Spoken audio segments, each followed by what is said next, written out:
뉴스에이 시작합니다. 저는 송천욱입니다. 안타까운 인명피해 소식부터 전해드립니다. 대구의 한 변호사 사무실에 불이 나 많은 인명피해가 발생했습니다.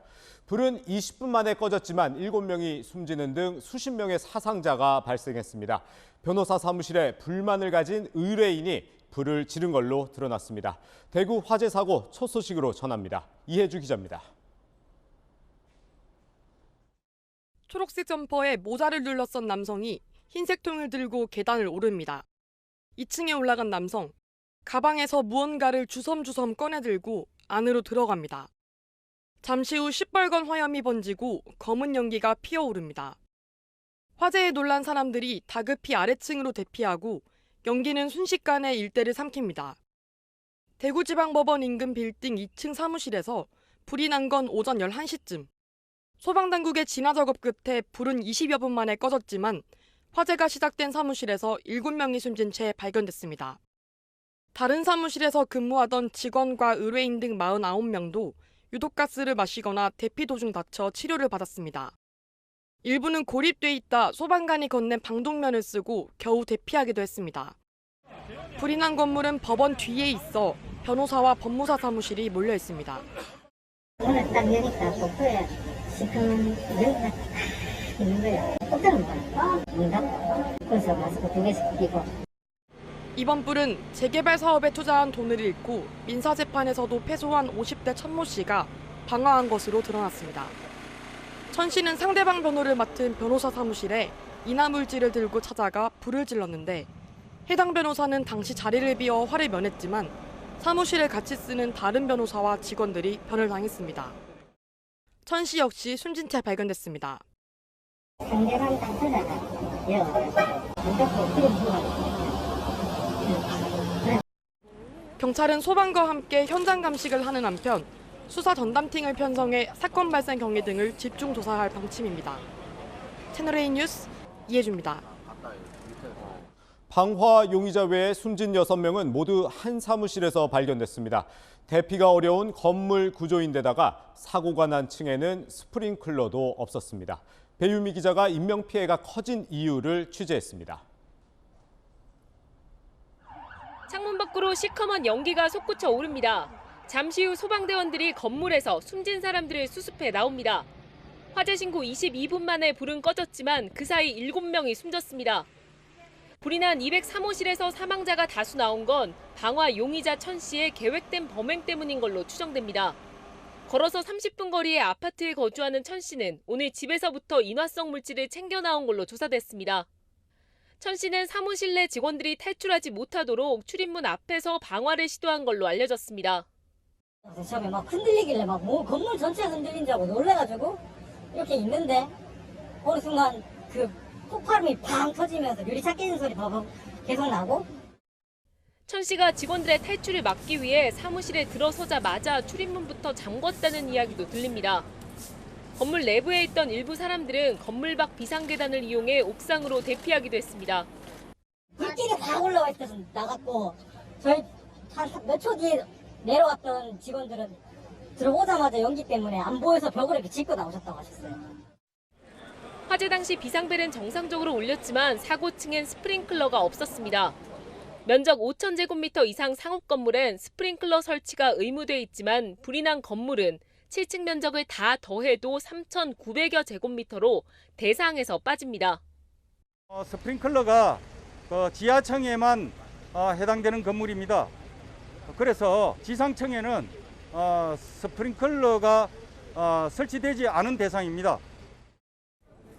50대 방화범의 무모한 범죄에 돌이킬 수 없는 큰 희생이 발생했습니다.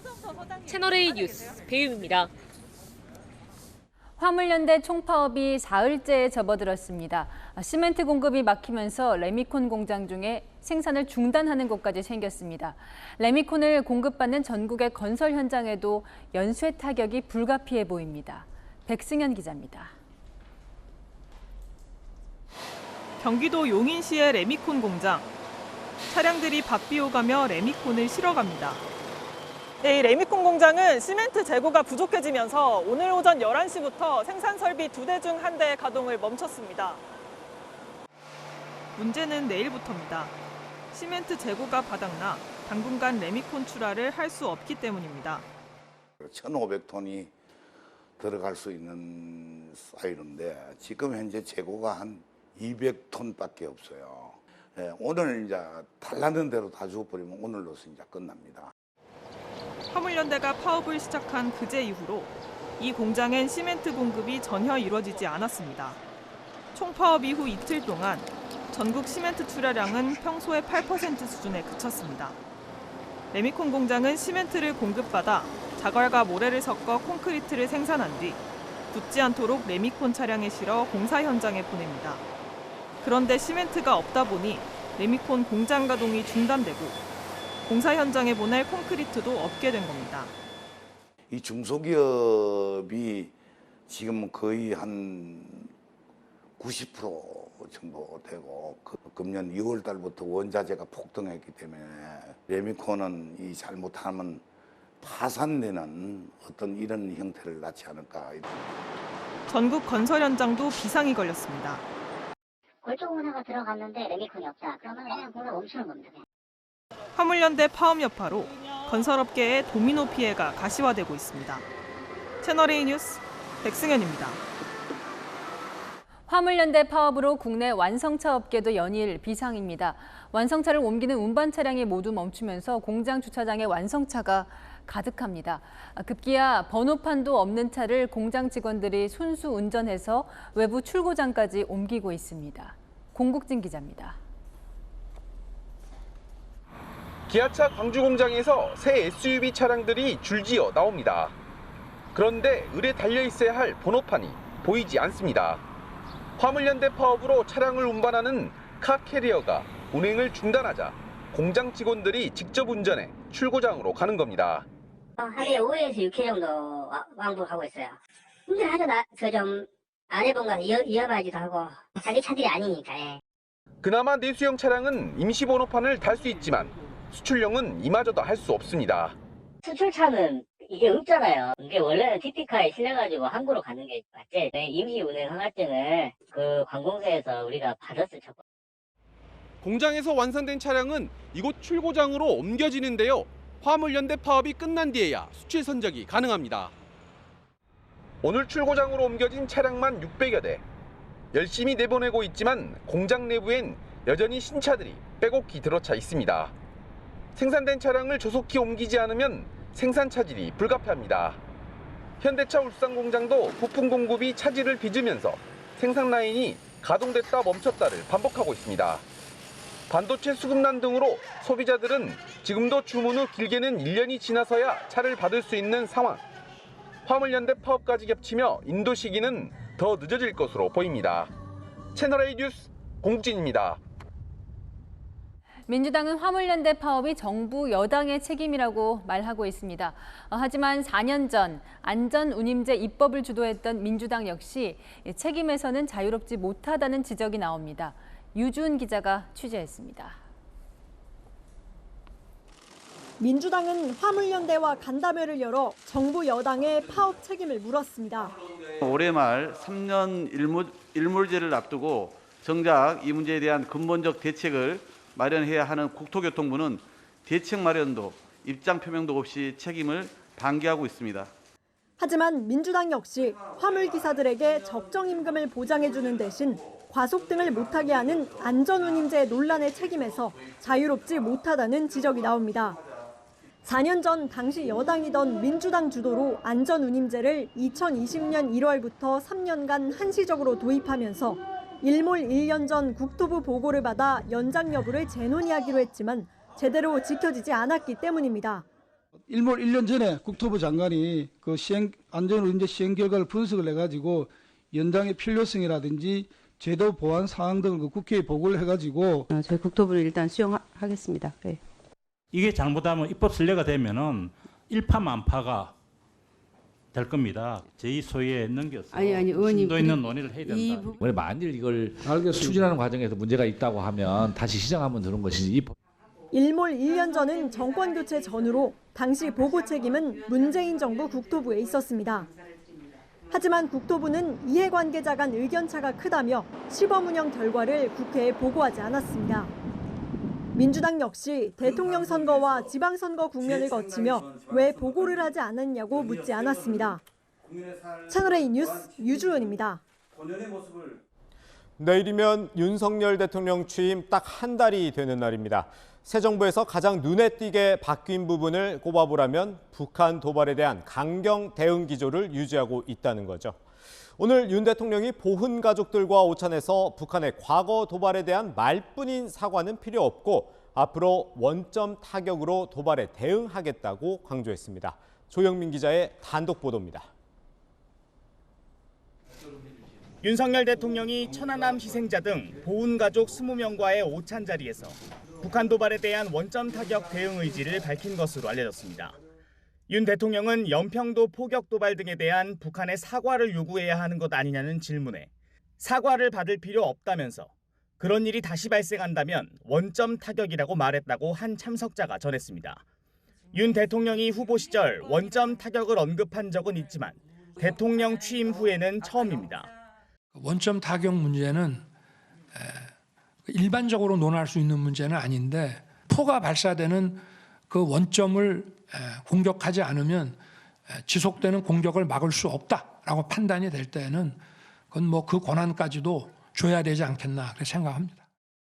윤 대통령은 또 현장 지휘관들에게 필요시 선조치 후보고할 수 있도록 지시했다는 말도 했습니다. 대통령실 관계자는 본연의 임무에 맞춰 눈치 보지 말고 훈련한 대로 즉각 대응할 수 있는 군의 기강을 강조한 말이었다고 설명했습니다. 윤 대통령은 현역에 남아있는 국가유공자들이 오히려 진급 등에서 불이익을 받는 사례가 없는지 챙겨볼 것을 주문하기도 했습니다. 또 유공자 가족들 역시 선진국 사례나 민주유공자 등에 비춰 부족함이 없도록 하라는 지시도 함께 내렸습니다. 채널A 뉴스 조영민입니다. 취임 한 달 윤석열 대통령의 인사는 어떤 평가를 받고 있을까요? 지역이나 성별 등을 고려하지 않고 능력을 앞세웠고 검찰 출신들을 대거 발탁하면서 편중 인사 논란이 불거졌습니다. 이런 지적에도 윤 대통령은 오늘도 필요하면 또 하겠다며 강공 모드를 이어갔습니다. 이어서 조현성 기자입니다. 윤석열 대통령은 검찰 출신을 더 이상 기용하지 않는 것이냐는 질문에 즉각 반박했습니다. 다 법률가들이 가야 되는 그런 자리들, 과거 정권에서도 다 그 전례에 따라 법률가들이 갈 만한 자리들에 대해서만 배치를 했고 필요하면은 해야죠. 문제없는 인사였음을 재차 강조하며 검찰 편중 인사라는 비판의 부당함도 지적했습니다. 전영세, 원희룡, 박민식 같이 벌써 검사 그만둔 지 20년이 다 되고 국회의원 3선, 4선하고 도지사까지 하신 분을 무슨 검사 출신이라고 얘기하는 거는 좀 어폐가 있지 않습니까? 향후 공공기관장을 포함해 정부 주요 보직에 검찰 출신을 추가로 배치할 가능성을 열어놓은 겁니다. 앞서 권성동 국민의힘 원내대표가 윤 대통령과의 전화통화 내용까지 공개하며 논란 진화에 나섰지만 윤 대통령은 정면 돌파를 택했습니다. 더 이상 뭐 검사 출신을 쓸 자원이 있습니까? 그러니까 뭐 없다고 말씀하시더라고요. 중요한 부서라든가 직위에 대해서는 믿을 만한 사람을 쓸 수밖에 없거든요. 인재 풀에 좀 한계가 있는 건 사실이죠. 민주당은 공세 수위를 높였습니다. 본인과 일을 해본 검찰 출신 측근만이 능력 있다는 윤석열 대통령의 인식은 오만과 아집에 불과합니다. 대통령실은 임기 초에는 어떤 대통령이라도 검증이 된 분들과 일하고 싶은 마음이 있지 않겠느냐며 인사에서 유연하게 하겠다는 뜻으로 이해해달라고 말했습니다. 채널A 뉴스 조현선입니다. 대통령이 출근을 하면서 아침마다 취재진의 질문을 받는 건 과거엔 볼 수 없던 장면입니다. 휴일엔 예고 없이 국민들을 직접 만나기도 했었죠. 지난 한 달 윤 대통령은 격식을 벗고 적극적인 소통 행보를 했다는 평가를 받습니다. 김단비 기자가 전합니다. 용산 집무실로 출근하는 윤석열 대통령을 향해 기자들이 민감한 현안에 대한 질문을 쏟아냅니다.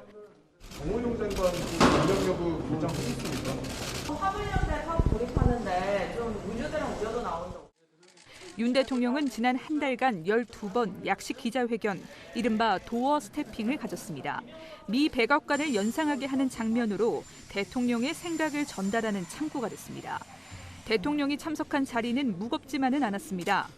건배사. 나는 건배사를 별로 안 좋아해. 건배사 하면은 술 마실 시간이 줄잖아. 제가 원래 뚱뚱해가지고 이 옷을 만드는 몸에 맞는 옷이 잘 없어서 이태원 가서 옷을 잘 사고 하는데 실용을 앞세우기도 했습니다. 저하고 같이 하는 회의는 이제 프리스타일로 그냥 편하게 하십시다. 어? 네. 그리고 뭐 각자 복장도 자유롭게 하고. 참모들과 피자집, 빵집 등을 찾는가 하면 주말에는 직원을 대동하지 않고 부인 김건희 여사와 나들이를 즐기기도 했습니다. 취임 한 달 소감을 묻자 윤 대통령은 짤막한 답변만 내놨습니다. 저는 원래 한 달 됐다, 1년 됐다에 대한 특별한 소감 같은 거 없이 살아온 사람이고 열심히 해야죠. 지금 시급한 현안들이 한두 가지가 아닙니다. 하지만 야당인 민주당과의 소통 자리는 아직까지 마련되지 않았습니다. 채널A 뉴스 김단비입니다. 국민의힘에선 당대표와 최다선 의원이 연일 날선 발언을 주고받고 있습니다. 조금 전 우크라이나에서 귀국한 이준석 대표는 오선의 정진석 의원을 향해 추태다, 자기 입지 세우려 한다고 비난을 쏟아냈습니다. 정 의원은 당 지도부에게 민생을 챙기라고 신경전을 벌였습니다. 이다혜 기자의 보도 내용 보시고 이들이 왜 싸우는지 자세히 분석하겠습니다. 이준석 국민의힘 대표는 우크라이나에서 돌아오자마자 정진석 국민의힘 의원을 향해 작심 발언을 쏟아냈습니다. 유튜브 방송에서는 할 법한 이야기를 대한민국의 국회 부의장이 말씀하셨다는 것은 첫째로는 악의가 있거나 아니면 둘째로는 굉장히 정보의 어두운 상황이었거나. 정 의원이 SNS로 공격했던 것에 조목조목 반박하며 추태라고 비난하기도 했습니다. 적어도 여당 소속의 저 국회 부의장이 해서는 안 될 추태에 가깝다 저는 이런 생각을 합니다. 어떻게 당 대표를 저격해가면서 자기 입지를 세우려고 하는 사람이 당을 대표하는 어른일 수 있겠습니까? 친윤계를 중심으로 한 민들레 모임에 대해서는 따로 사조직을 구성할 상황이 아니다라며 비판하기도 했습니다. 앞서 이 대표는 귀국 직전에도 1년 내내 흔들어 놓고는 무슨 싸가지를 논하냐며 정 의원의 저격글을 올린 바 있습니다. 이에 정 의원은 가뭄 현장에 가서 당 지도부 회의를 한번 열었으면 좋겠다며 민생이 최우선이라는 SNS를 올렸습니다. 당 안팎에서 자중 목소리가 나오자 민생 현안에 집중해야 한다는 취지로 이 대표를 에둘러 비판한 겁니다. 권성동 원내대표도 양쪽 다 자제하라고 중재에 나섰습니다. 혁신위가 어떤 주제를 가지고 논의를 할 것인가에 대해서는 당내 구성원이라든가 의원들이나 당원이나 아니면 외부 인사들이 의견을 폭넓게 들어서 본인들이 혁신해야 될 대상을 논의하는 것이 좋겠다. 국민의힘은 오는 14일 의원총회를 열고 혁신위 관련 논의를 본격화할 예정입니다. 채널A 뉴스 이다혜입니다. 네, 대선 지방선거에서 승리한 국민의힘에서 왜 이런 거친 싸움이 벌어지는 걸까요? 정치부 이현수 기자와 풀어보겠습니다. 네, 이 기자, 이 싸움을 시작한 사람 정진석 의원이잖아요. 왜 한 건가요? 네, 싸움의 시작, 정진석 의원의 이 SNS 글에서 시작이 됐습니다. 네, 지도부 측근에 당협 쇼핑을 허용하고 공천 혁신을 운운하는 건 이율 배반적인 게 아니냐. 이준석 대표가 혁신위를 띄워서 공천을 개혁하겠다고 나서자 이렇게 비판한 건데요. 왜 이렇게 비판하고 나왔느냐? 바로 총선 공천권을 휘두를 수 있는 차기 당권을 위한 것이란 해석이 나옵니다. 정 의원 당권 도전 후보 중 한 명인데요. 민감한 공천 이슈 공방에 뛰어들어 당내 자신의 존재감을 부각하고 이준석 대표를 견제하려는 게 아닌가 싶습니다.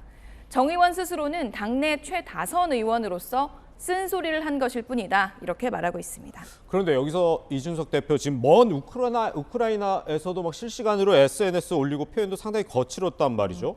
이준석 대표는 왜 이렇게 거칠게 받아치는 건가요? 네, 이준석 대표가 한 말을 보면 이렇게 거친 싸움을 해서 뭘 지키겠다는 게 드러납니다. 발언을 보면요. 선거 다 승리했는데 내려오라니, 1년간 흔들더니 싸가지를 논하느냐, 자신의 대표 자리를 지키겠다는 건데요. 그러기 위해선 호락호락하지 않다는 걸 보여야 할 텐데요. 이준석 대표도 정 의원처럼 자신의 존재감을 부각시키고 입지를 굳히는데 싸움만큼 좋은 소재는 없겠죠.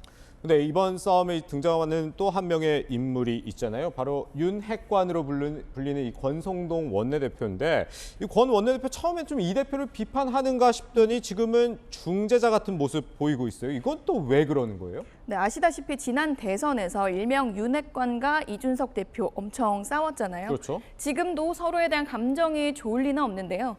정진석 의원이 이 대표를 비판하고 나오니까 굳이 말릴 필요는 없지 않겠습니까? 게다가 친윤계도 다음 총선 공천권을 쥐어야 하는 만큼 이 대표를 견제해야 하는 입장인 것도 맞고요. 그런데 감정 싸움이 격해지면서 여당 내홍이 새 정부, 특히 윤석열 대통령보다 더 부각되는 상황, 이것 역시 달갑지만은 않겠죠. 그러다 보니 중재를 하는 모양새가 된 게 아닌가 싶습니다. 권성동 원내대표 오늘 이런 중재안을 냈습니다. 공천 룰을 혁신위에서 논의해야 할지 의원총회에서 의견을 수렴해야 한다. 네, 그렇군요. 그런데 이 이준석 대표 임기 사실 1년이나 더 남아 있어요. 그런데 벌써부터 이런 싸움을 벌이는 이유도 참 궁금하거든요. 네, 이준석 대표가 서로 이렇게 눈치만 보고 있는 공천 주도권 싸움에 불을 붙였다는 분석이 나옵니다. 네. 공천 시스템의 예측 가능성을 좀 제고하겠다. 소위 말하면 이해할 수 없는 전략 공천, 뭐 이런 것들을 최소화해야 되겠죠. 공천 권한이 없는 이준석 대표가 개혁이라는 명분 하에 다음 당대표가 공천을 좌지우지 못하게 대못질을 할 수 있다는 우려가 생기면서 당권 후보들 사이 싸움이 조기 점화된 것으로 볼 수 있습니다. 알겠습니다. 네, 왜 정치부 이현수 기자였습니다. 더불어민주당은 이재명 의원이 차기 당대표를 맡게 되냐 아니냐로 시끄럽습니다. 친이재명계는 이 의원이 당선되기 쉽게 경선 규칙을 바꾸자고 하는 반면 친문재인계는 당대표의 힘을 빼겠다고 맞불을 놓았습니다. 전혜정 기자가 보도합니다. 친이재명계가 친문재인계를 향해 이재명 의원 강성 지지층의 문자 폭탄을 두려워하지 말라며 공세에 나섰습니다. 안민석 의원은 SNS에 문자가 무섭다면 정치를 그만둬야 한다며 돌팔매 대신 문자 폭탄 정도는 감수하는 것이 도리라고 주장했습니다. 당대표 선거에 있어 수적으로 불리한 대의원 비중을 줄이고 지지층이 대거 가입한 당원 비중을 올리자며 여론전도 펼쳤습니다. 대의원이라고 하는 것은 국회의원이 임명을 하는 거거든요. 지역위원장이. 이재명도 지금 출마해서 컷오프가 돼버릴 수 있거든요.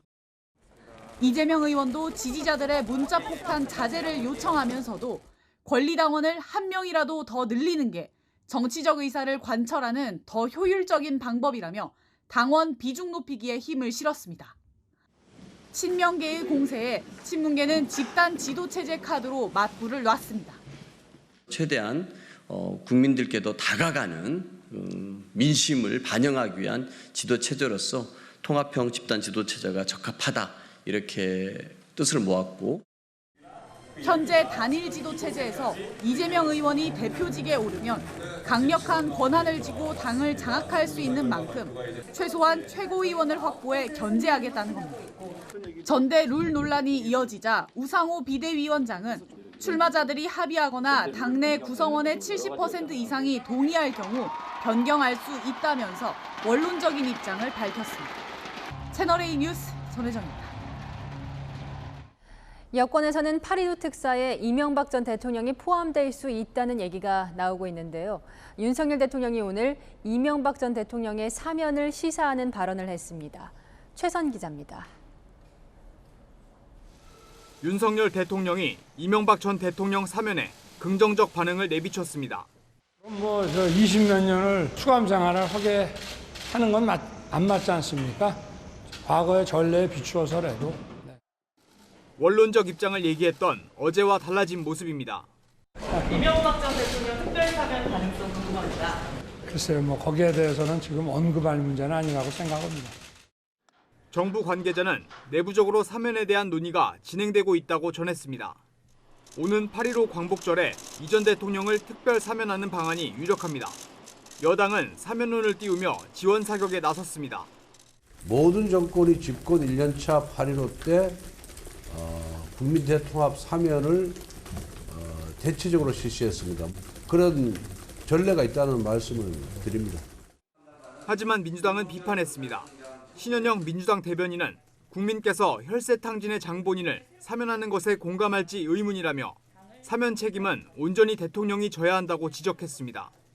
81살의 이 전 대통령은 지난 3일 수원지검 안양지청에 건강 악화를 이유로 형 집행정지를 신청했습니다. 수원지검의 심의를 거쳐 지검장이 허가 여부를 결정하는데 현재 형 집행정지 심사위원회에 심사 일정을 조율 중인 것으로 알려졌습니다. 채널A 뉴스 최선입니다. 120년 동안 우리 국민에게는 막혀있는 땅이었던 용산공원이 내일부터 시민들에게 시범적으로 공개됩니다. 일제시대의 벙커부터 미국의 작은 전원도시 같은 풍경까지 볼 수 있습니다. 이민준 기자가 소개합니다. 신용산역 방면에서 미군기지 14번 게이트를 통과하면 한순간 과거로 돌아갑니다. 일제 조선군 사령부가 사용했던 벙커부터 해방 후 미군이 사용한 건물까지 120년 역사가 그대로 남아 있습니다. 지금은 찾아볼 수 없는 나무 전신주에 지붕마다 벽난로 굴뚝이 있는 장군 숙소는 1950년대 미국 전원마을과 다를 바 없습니다. 소화전의 뚜껑 부분이요. 미국 소방수들의 소방 모자인가? 또 아름드리 플라타너스 길을 걷다 보면 휘파람도 절로 나옵니다. 대통령실과 마주한 경계에는 조선시대 석상과 바람개비가 자리 잡고 있고 미국 백악관과 비슷한 검은 펜스가 설치되어 있습니다. 이곳 전방대에서 대통령 직무실까지의 거리는 약 410m 정도 됩니다. 대통령 출퇴근 모습이나 연병장 잔디밭에서의 각종 행사도 바로 볼 수 있습니다. 시민들이 쉴 수 있는 푸드트럭과 노천 카페가 있는데 뻥 뚫린 공원에서 바라보는 고층과 서울 도심 풍경은 뉴욕 센트럴파크가 부럽지 않습니다. 최근 대통령실 바로 옆에 남아있던 미군 드래곤힐 호텔도 완전히 돌려받을 걸 논의 중입니다. 성사되면 미군기지 남쪽은 100% 시민품으로 돌아오게 됩니다. 하지만 우려도 있습니다. 용산공원 토양에서 기준치를 넘는 발암물질이 검출됐기 때문입니다. 부분 걱정 안 하셔도 되겠습니다. 토양이 직접적으로 인체에 닿는 부분을 가급적 최소화했습니다. 그럼에도 불구하고 고오염된 곳은 동선에서 제외를 했습니다. 국토부는 내일부터 하루 2,500명씩 열흘간 시민들에게 공개하고 9월부터는 전면 개방할 계획입니다. 채널A 뉴스 이민준입니다.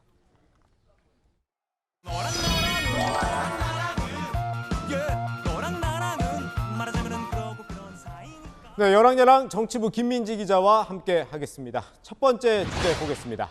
윤석열 대통령이 자주 말하는 방식이 있다고요? 네, 최근 자주 쓰는 게 비교 화법입니다. 누구와 어떤 식으로 비교를 했는지 저희가 영상으로 준비했습니다. 검찰 인사가 반복되면서 대통령의 인적 그 자체가 너무 좁은 것 아니냐. 과거에 민변 출신들이 아주 도배를 하지 않았습니까? 미국 같은 나라 보면은 거버먼트 어토니 경험을 가진 사람들이 정관계에 아주 폭넓게 진출하고 있습니다. 그러니까 이전 정부도 그랬고 미국도 그러니까 뭐 문제가 없다 뭐 이런 뜻인가요? 그런데 야권은 그렇게 받아들이지 않는 것 같습니다. 네. 문재인 정부를 부정하고 또 비난하고 그런 분인데 설령 전임 정부가 그렇게 했더라도 그걸 또 그대로 반복합니까? 놔줘야죠. 박지원 전 국정원장은 과거에 그랬다고 지금도 그렇게 한다면 정권 교체는 왜 했냐면서 여기는 대한민국이지 미국이 아니라고 꼬집었습니다. 이런 비교 화법은요, 전임 정권이나 어떤 나라에 국한되지 않습니다. 문재인 전 대통령 약탈사적 시위 계속되고 있는. 글쎄 다 대통령 집무실도 시위가 허가되는 판이니까 다 법에 따라서 되지 않겠습니까? 현직이 나도 그러하니 전직도 감내하라는 윤 대통령의 인식은 취임사에서 그토록 강조했던 반지성주의를 그대로 용인하는 것입니다. 네가 그랬으니 나도 그래도 된다는 식의 비교, 국민들이 어떻게 볼까요? 네. 이어서 다음 주제 보겠습니다. 국민의힘 성일종 정책위 의장, 임대주택 관련해서 한 발언이 논란인 것 같아요. 맞습니다. 오늘 국민의힘이 지방선거 당선자 대회 워크숍이 있었는데요. 성 의원이 여기서 강연을 하다가 이런 발언을 했습니다. 여기 또 못 사는 사람들이 많습니다. 임대주택에. 그래서 정신질환자들이 나옵니다. 사회 문제가 됩니다. 문제가 있는 사람 상담도 하고 그분들을 격리하든지 여러 조치를 사전적으로 하지 않으면 이게 참 임대주택 거주자에 대한 비하로 들릴 수 있을 것 같은데요? 맞습니다. 정의당은 당장 사과하라고 목소리를 높였습니다. 못 사는 사람들이라고 낙인 찍고 못 사는 사람들이 정신장애를 겪을 가능성이 크다는 편견을 담은 발언은 매우 부적절합니다. 특히 정신질환자의 격리를 언급한 건 그들을 범죄자로 보는 혐오 발언이라고 비난했는데요. 성 의원의 해명도 들어보시죠. 격리가 아니고 그분들 힘 보태드리고 상담도 해드리고 동네 주치 시스템을 더 보강하자는 겁니다. 좀 실수한 부분인 것 같은데 의도가 전혀 그게 아닙니다. 죄송하다는 말씀을 드리고요. 이후 추가 입장문에서는 임대주택의 열악한 거주 환경과 그로 인한 스트레스에 대해서 국가가 심리 케어를 제공해야 한다는 취지라고 재차 설명했는데요. 그럼에도 민주당은 성 의원의 징계를 주장했습니다. 정치권이 늘 기억해야 할 세 글자, 바로 말조심이겠죠. 네. 이어서 다음 주제 볼까요? 네, 한동훈 법무부 장관에 대해서 쓴소리할 유일한 사람이다, 이런 취지의 평가가 나왔더라고요. 네, 김종인 전 국민의힘 총괄 선대위원장이 어제 한 인터뷰에서 대통령에게 안 됩니다, 이렇게 얘기하는 참모가 1%도 안 된다면서 이렇게 말했습니다. 대통령이 당선되면 순간에 구름 위로 올라가 버립니다. 항상 자기 뭐든지 다 될 수 있다고 생각을 하는 거예요. 누가 끌어내려서 구름 밑으로 데리고 올 수 있습니까? 한동훈이가 할 수 있을 거예요. 한동훈 장관이. 아니 그런데 이 윤 대통령이 사실 검사 시절 상관이었고 사석에서는 뭐 형 동생 하는 사이다, 이런 최측근으로 알려져 있는데 과연 쓴소리 할 수 있을까 싶은데요. 김 전 위원장은 이 한 장관이 검사 시절에 상급자 얘기를 잘 안 들었다는 점을 예로 들었는데요. 이건 한 장관이 직접 얘기한 적도 있습니다. 확실하게 말씀드릴 것은 제가 누구 편을 들거나 누굴 외압을 받거나 청탁을 받거나 이런 단 한 번도 없다고 확신을 합니다. 한 번도 외압을 받아본 적이 없다 그러셨죠? 외압은 받았지만 제가 들어준 적이 없다는 말씀. 근데 뭐 방금 보신 것 같은 뭐 인사청문회나 이런 국회 질의에서 이거 꼬박꼬박 답변하는 모습을 보면 뭐 쓴소리 잘할 것 같다, 물론 이런 평가가 있긴 하더라고요. 네, 민주당은 그런 모습이 얄미웠을 수는 있겠죠. 자세한테도 보자면 이게 한마디도 안 쓰려고 그래요. 그런 친구들 보면은 대개의 경우 밉상이죠. 되게 밉상스럽고. 한 장관은 법무부 장관으로 지명된 직후에 개인적인 연애 기대지 않았고 맹종하지 않았고 앞으로도 그럴 것이라고 밝혔었죠. 지켜보는 눈이 많은 만큼 처음에 그 마음 꼭 지키길 바랍니다. 네, 뭐 초심 지키는 일 사실 어려운 일이죠. 여랑야랑이었습니다. 네, 다음 소식입니다. 한동훈 법무부 장관의 명예를 훼손한 혐의로 재판에 넘겨진 유시민 전 노무현 재단 이사장에게 법원이 유죄를 선고했습니다. 유 전 이사장은 지난해 1월 사찰 의혹은 사실이 아니었다고 검찰 관계자를 향해 사과를 한 바 있습니다. 그러나 오늘은 유죄가 나왔다고 한 장관이 검사로서 상 받을 일을 한 건 아니라며 항소하겠다고 밝혔습니다. 김정근 기자가 보도합니다. 유시민 전 노무현 재단 이사장이 검찰에 불법 사찰 의혹을 제기한 건 지난 2019년. 모종의 밝힐 수 없는 경로를 통해서 노무현 재단의 계좌를 들여다봤다는 사실을 알게 되었습니다. 믿음의 라디오 방송에 나와서는 계좌 추적을 한 것으로 대검 반부패 강력부를 지목하기도 했습니다. 당시 대검 반부패 강력부장은 한동훈 법무부 장관. 오늘 법원은 한 장관의 명예를 훼손한 혐의를 받는 유 전 이사장에게 벌금 500만 원을 선고했습니다. 재판부는 발언 내용이 허위 사실인 것은 명백하다며 국가기관에 대한 감시 비판을 벗어나 피해자에 대한 경솔한 공격이라고 지적했습니다. 유 전 이사장은 한동훈 개인이 아닌 검찰권 남용에 대한 비판이라고 주장했지만 받아들이지 않은 겁니다. 다만 유 전 이사장이 재단 홈페이지에 사과문을 올린 사실을 감안했다고 밝혔습니다. 앞서 검찰은 징역 1년을 구형했습니다. 재판 직후 유 전 이사장은 항소하겠다고 밝혔습니다. 한동훈 씨가 검사로서 한 일에 대해서 진상이 밝혀져 있지 않잖아요. 제가 부분 유죄가 나왔다고 해서 한동훈 씨가 검사로서 상 받을 일 한 거 아니에요. 한 장관은 개인적인 일이라며 재판 결과에 별도 입장을 내지 않았습니다. 한 장관은 이번 형사재판과는 별개로 지난해 3월 유 전 이사장을 상대로 5억 원 손해배상 소송도 냈습니다. 채널A 뉴스 김정근입니다. 10대들이 도둑질한 자동차로 경찰과 아찔한 도주극을 펼쳤습니다. 사람을 칠 뻔한 위험한 상황도 있었습니다. 김태영 기자입니다. 도난 차량 신고를 받은 경찰이 승용차 앞을 가로막습니다. 경찰이 다가가자 갑자기 달아나고 추격전이 시작됩니다. 승용차는 중앙선을 넘어 역주행하며 앞차를 추월하고 차선을 왔다 갔다 휘청이며 아찔한 운행을 이어갑니다. 무서운 속도로 마트 주차장을 가로지르다 행인을 칠 뻔하기도 했습니다. 소리가 커갖고 나가보니까 경찰차 뒤에 따라가고 있더라고요. 손님 칠 것 같이 그냥 사이로 쑥 지나가더라고요. 아찔한 추격전은 20분간 25km 정도 이어졌습니다. 150km가 넘는 속도로다가 과격한 질주를 하면서 위험 운전을 하였습니다. 좌회전에서 들어선 길은 편도 1차로, 반대편에서 대기하던 경찰이 도주로를 막았고 뒤따르던 경찰의 양동작전 끝에 결국 붙잡혔습니다. 그런데도 운전자가 내리지 않자 경찰 2명이 3단봉으로 앞유리를 내려칩니다. 차에서 내린 운전자와 동승자 모두는 10대 중학생들로 당연히 무면허였습니다. 이들은 지난달 27일 새벽 6시 반쯤 충남 천안의 한 아파트 지하주차장에서 문이 열린 차를 훔쳤습니다. 차를 몰고 당진까지 간 이들은 차 안에 있던 신용카드로 편의점에서 물건을 사려다 결제가 막혔고 차량 주인이 경찰에 신고해 꼬리를 잡혔습니다. 경찰은 이들 중 2명이 앞서 다른 차를 훔치는 등 추가 범행을 저지른 사실을 확인하고 구속했습니다. 채널A 뉴스 김태형입니다.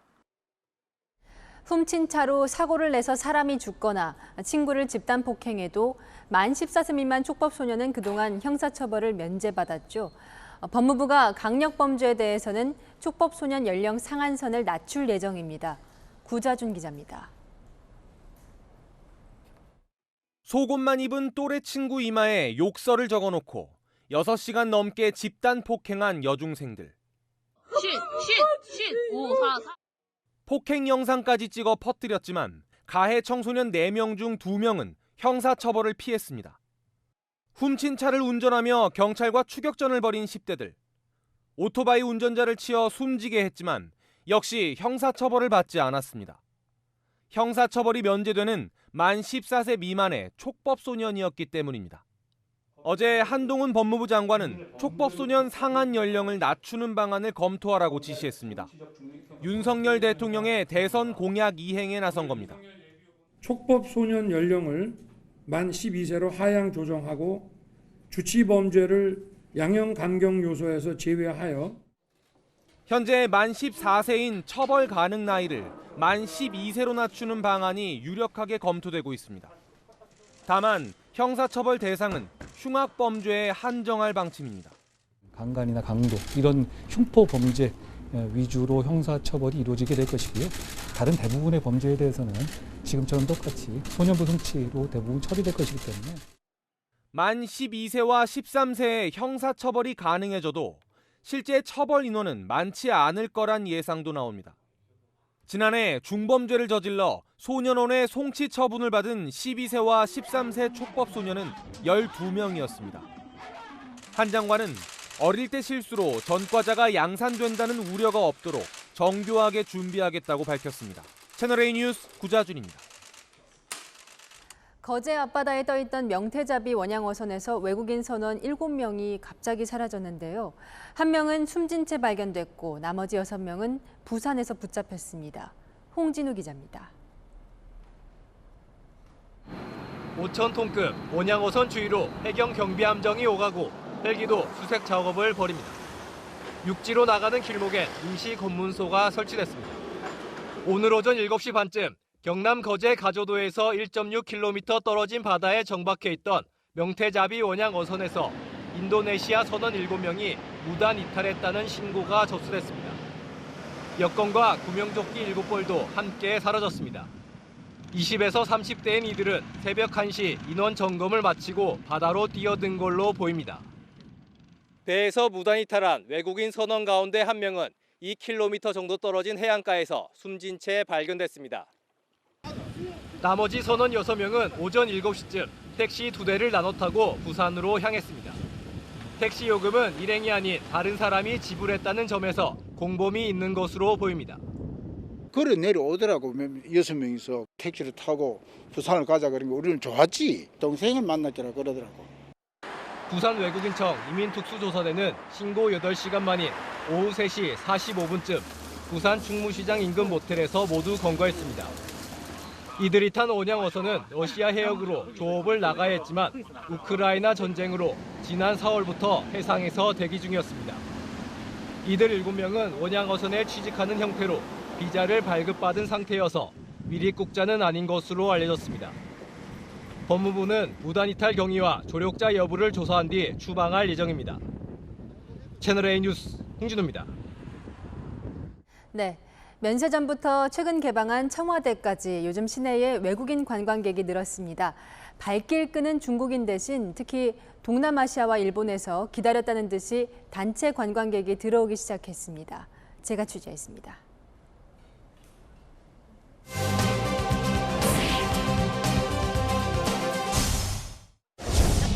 길게 줄을 늘어선 관람객 속에 외국인 관광객이 보입니다. How do you think about this view? It's beautiful. Absolutely beautiful. Now, your president is not actually in residence here. Yeah. 청와대는 개방과 맞물려 외국인들에게도 관광 명소가 됐습니다. When I heard that it's open, I was shocked that the president gave up this place. 한복을 입고 경복궁을 찾는 외국인도 늘었습니다. You like hanbok? Yeah, it's really beautiful. I like that there's so many colors. 해외 입국자의 격리 의무가 해제되자마자 한국을 찾은 이유도 가지각색입니다. Why did you pick historical place? Because I'm a fan of Korean drama actually, so I always watch historical Korean drama. Yeah. So I like to visit this place. We are fan of BTS. Oh, really?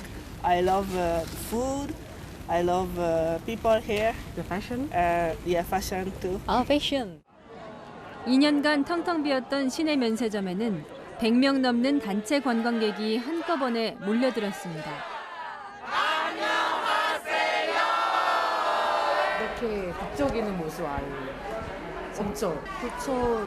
목소리도 고요하고 음악 소리나 이랬는데. I think it's a handbag. And the one, the bling bling one is better. 매출의 큰 비중을 차지했던 중국 관광객의 발길이 끊기자 면세점들은 동남아시아와 일본 관광객 유치에 적극적입니다. 중국은 지금 보면은 뭐 속수무책이지 뭐. 지금 비행기 자체가 없잖아요. K-뷰티 열풍과 함께 관광객의 관심이 쏠리는 곳도 있습니다. This is a Korean brand, right? Yes, it's a Korean brand. Malaysia is hot. Hot. Yeah. So hydration is good. 韓国の人には美意識がすごいので、日本人もそれを見習って、若い子はみんな使ってますよ。 올해 4월까지 관광을 위해 들어온 입국자는 지난해 같은 기간보다 3배 가까이 늘었습니다. 올 하반기에는 한국 관광을 손꼽아 기다렸던 외국인들이 더 몰려들 것으로 예상됩니다. จะกินโซจูไหมคะ ไปกินค่ะ อยากมาอยู่แล้ว อยากมาตั้งนานแล้วอะไรเงี้ย เอาเปิดประเทศมา พอ เลย เปิดประเทศแล้วก็เลยตัดสินใจมา 幸せです。すごく2年間待ちました。韓国に来ること。 여인선이 간다였습니다. 우크라이나 전쟁이 시작된 지 106일, 수도 키이우에 대한 우리 취재진의 접근이 허용됐습니다. 험난한 여정을 거쳐 국내 언론사 최초로 키이우에 도착한 채널A 취재팀이 현지 소식을 전해왔습니다. 키이우에서 김윤정 특파원입니다. 폴란드에서 우크라이나로 넘어가는 국경검문소. 국경수비대가 취재진의 여권을 검사합니다. 지난 2월 24일 러시아의 침공 이후 국내 언론으로는 처음 특별 허가를 받아 수도 키이우로 향합니다. 기차를 이용하면 국경 도시 푸시에미시에서 출발해 르비오에서 내려 키이우행으로 갈아탑니다. 그러나 군수 보급로 타격에 나선 러시아군의 공습이 우려돼 고속버스를 택했습니다. 폴란드 크라쿠프에서 키이우까지 거리는 900km 정도. 취재진이 탑승한 버스는 좁은 도로에서 트럭과 충돌 사고로 버스가 뒤집힐 뻔한 아찔한 순간도 있었습니다. 도로 곳곳에 만든 참호에는 군인들이 밤새 경계를 서고 러시아군의 기습에 대비한 엄폐물도 보입니다. 우크라이나 국경 검문소를 온 지 13시간째입니다. 버스는 시속 70km로 달리고 있는데요. 수도 키이우를 50km 앞두고 있습니다. 16시간 만에 도착한 수도 키이우. 나흘 전 키이우 외곽에는 러시아군 전력 폭격기가 미사일 5발을 떨어뜨렸습니다. Я думаю, що вони вже не зайдуть в Київ так легко, бо ми вже готові. Ми їх зустрінемо і наші воєнні дадуть їм опір, тому в них це не вийде. 푸틴 러시아 대통령은 미국과 유럽 등 서방이 우크라이나에 고성능 무기를 제공하는 것에 반발해 새로운 곳을 공격할 것이라고 경고했습니다. 키이우에서 채널A 뉴스 김민종입니다. 과거 북한은 핵실험에 앞서서 대내외 정책을 결정하는 노동당 중앙위원회 전원회의를 열었습니다. 7차 핵실험이 임박했다는 징후가 포착되는 상황에서 북한이 어제부터 전원회의를 시작했습니다. 한반도의 긴장감이 고조되고 있습니다. 박수유 기자입니다. 북한 노동당 중앙위원회 전원회의에 소집된 간부들이 길게 늘어섰습니다. 이틀 전 열린 정치국 회의에 처음 불참하며 핵실험 사전 점검설이 나돌았던 김정은 국무위원장이 이번에는 직접 회의를 주관했습니다. 김정은 동지께서 회의를 사회하셨습니다. 전체 참가자들의 높은 정치적 열의 속에 전원회의 확대 회의는 의정토의에 들어갔습니다. 4년 9개월 전에도 북한은 노동당 정치국 상무위원 회의를 열고 6차 핵실험을 의결했습니다. 이번 중앙위 전원회의에서 7차 핵실험에 대한 논의가 이루어졌는지가 관심입니다. 7차 핵실험 결정은 아마 전원회의에서 할 가능성이 높고 실제 실험 시기는 전원회의 폐막 직후가 될 것으로 전망합니다. 다만 풍계리 핵실험장에 내일부터 14일까지 비가 예보돼 핵실험이 미뤄질 것이라는 관측도 나옵니다. 일단 미사일 도발에 이어 7차 핵실험 준비 정황까지 포착되면서 유엔 총회에선 남북 간 팽팽한 공방전도 펼쳐졌습니다. We urge the DPRK to stop such provocative actions, abide by all relevant Security Council resolutions. UN Security Council should convince international community why United States is not considered threat to the 전략 폭격기 B-1B 랜서의 괌 전진 배치로 경고 메시지를 보냈던 미국은 오늘 북한에 대화를 제안하는 고위급 친서를 보낸 사실을 밝히며 강온 양면책을 펼치고 있습니다. 채널A 뉴스 박수희입니다. 건강과 환경을 생각하는 사람들이 많아지며 식물성 대체육이 요즘 인기입니다. 맛과 식감은 실제 고기와 거의 비슷해졌는데 영양까지 대체할 수 있는 건지 김유빈 기자가 알아봤습니다. 콩고기에 녹두달걀, 현미껍질로 만든 고기까지 나날이 발전 중인 대체육 시장. 전 세계 대체육 시장은 6조 6천억 원 규모로 한국도 전년 대비 35%나 증가했습니다. 맛과 식감은 실제 고기와 비슷해졌다는 평가를 받는데 단백질 함량 등 영양 성분은 어떨까? 단백질은 실제 고기가 더 많이 들어있을 것 같아요. 단백질이라는 거는 고기의 주된 어떤 영양분이기 때문에 한국소비자원이 시중에 유통되는 15개 대체육 제품의 영양 성분을 분석한 결과 단백질은 오히려 대체육에 더 많았습니다. 이 대체육엔 단백질이 평균 17g 들어있습니다. 하루 섭취량의 3분의 1 수준인데요. 이게 어느 정도 수치냐면 실제 소고기 패티보단 1.4배 많고 고단백질을 대표하는 닭가슴살과 비교하면 0.7배 수준입니다. 또 콜레스테롤은 소고기 패티 닭가슴살과 달리 없었습니다. 영양 성분을 놓고 봤을 때 고기를 대체할 수 있다고 볼 만한 결과입니다. 다만 일부 제품들은 포화지방이 높은 편이었고 유독 한 제품은 소고기 패티보다 4배나 더 높았습니다. 일부 제품의 경우 나트륨 수치도 소고기 패티보다 높았습니다. 식물성 대체육 제품은 제품별로 포화지방과 나트륨 함량의 차이가 컸고 일부 제품은 저감마가 필요했습니다. 소비자원은 아직 대체육 제품에 대한 명확한 표시 기준이 없어 소비자가 제품을 구매할 때 영양 성분을 꼼꼼하게 살펴볼 필요가 있다고 당부했습니다. 채널A 뉴스 김유빈입니다. 안녕하세요. 스포츠 뉴스입니다. 최고 시속 157km의 강속구로 관심을 모으는 괴물 신인이죠. 한화의 제2의 류현진, 문동주가 오늘 처음으로 선발로 나섭니다. 잠실로 가보겠습니다. 김태욱 기자, 오늘 투구 내용 어땠나요? 네, 문동주는 오늘 경기를 앞두고 투구수 50개를 한 개로 정해두고 선발 등판했는데요. 방금 전에 49개를 던지고 마운드를 내려왔습니다. 최고 구속은 154km였고 1회부터 삼진 3개를 잡아내는 등 인상적인 활약을 펼치고 첫 선발 경기를 마무리했습니다. 팬들도 괴물 신인의 첫 선발 등판에 기대가 컸습니다. 문동주 선수가 류현진 선수처럼 간판 투수가 되어 주셨으면 좋겠다는 바람이 있어요. 문동주 화이팅! 문동주는 광주 진흥고 시절부터 150km를 넘는 빠른 공으로 주목받았습니다. 올해 신인 중 가장 많은 계약금 5억 원을 받을 만큼 잠재력이 큰 선수입니다. 한화는 제2의 류현진으로 생각하고 특급 관리해왔습니다. 류현진도 문동주의 투구 모습을 보고 놀란 적이 있습니다. 선배님께 칭찬 듣고 하니까 오히려 저는 너무 영광이고 그에 맞게 앞으로 더 잘할 수 있도록 열심히 준비합니다. 프로 적응력도 뛰어납니다. 최근 체인지업을 배워 한 달 만에 실전에 활용하고 있습니다. 오늘부터 선발 수업을 계속해 나갈 예정이라 올 시즌 신인왕 경쟁이 더 치열해질 전망입니다. 지금까지 잠실에서 전해드렸습니다. 요 며칠 비가 자주 내리면서 날이 선선했는데요. 내일은 다시 초여름 더위가 찾아옵니다.